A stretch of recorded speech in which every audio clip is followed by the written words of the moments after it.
We are continuing on our journey of mom ego versus connection, and how to connect with your kids, and ultimately how to connect with everybody in your life completely differently.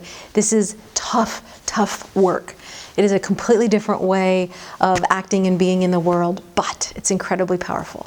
So, I want to address a concept that we are often bombarded with, which is selfishness. We feel guilt, we feel shamed, we feel like we're not enough, we feel like we're too much, we feel like we shouldn't ask for a break, we have so much to do and everybody needs us, and we need to be the center of the world for everybody and carry all the burdens. I want to propose to you that that's actually an incredibly selfish way of showing up in the world, and here's why.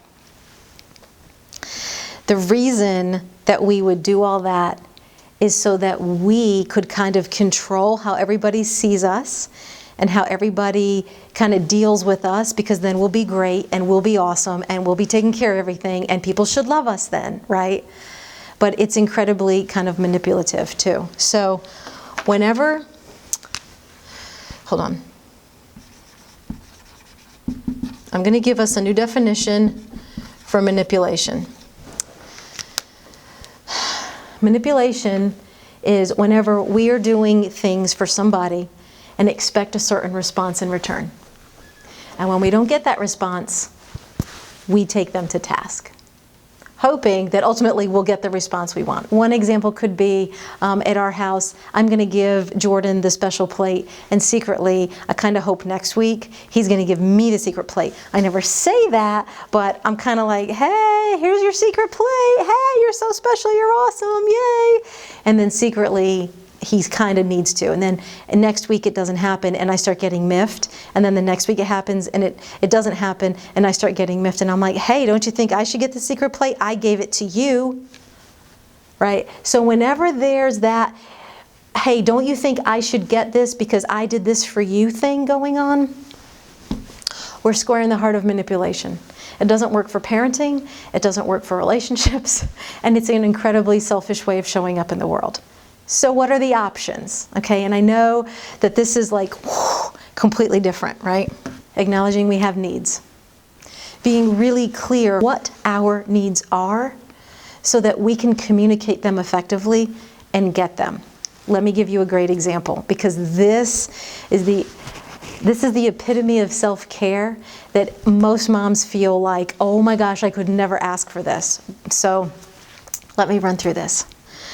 So when I found out I was pregnant, I asked for one night off a week. And believe it or not, for many years, I got that.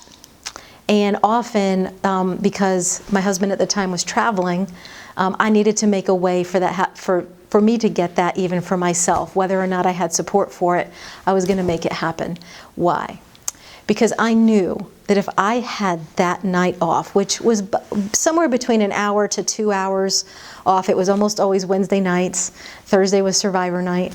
It was almost always Wednesday night. And when I came back, I was completely refreshed. And I felt so good. And I could just communicate, I'm so tired, I need to go to sleep. Or I need a date night. Or I need help around the house, because I took that space and time. So there's no more manipulation, like I'm going to do the laundry and then I hope you see and that you affirm me, or I'm going to do the laundry and next time I hope you do the laundry. None of these games. It was just a very crystal clear, I need space and time, I need to figure out what I need, and then just objectively, I'm going to come back in and say, hey, can you help me? This is not selfish. This is where we give people the opportunity to help meet our needs or not. They may not. If they don't, we don't get to manipulate them. We have to be creative and figure out how else can we get support. But we've communicated the need.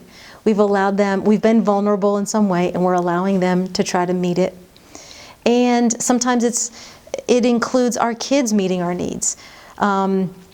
Meaning, hey, tonight, guys, I just need 30 minutes to myself. Do you guys mind watching TV while I'm not here? They don't care. And 30 minutes to us is completely golden when we've never gotten it. So I want to highlight today, and we're going to do a little extra work below about your self-needs. They are not wrong. They are not guilt-producing. You are not an evil person because you need things. It is a way of functioning with integrity in relationships and taking full-on responsibility for yourself, your own needs, before you start moving into an ego place of hurt and emotion and how come nobody helps me, and don't you see I need time off, and how come I can't ever get a break around here, right? Versus, I need a break tonight, guys. I'm going to ask that you guys figure out how to make that happen.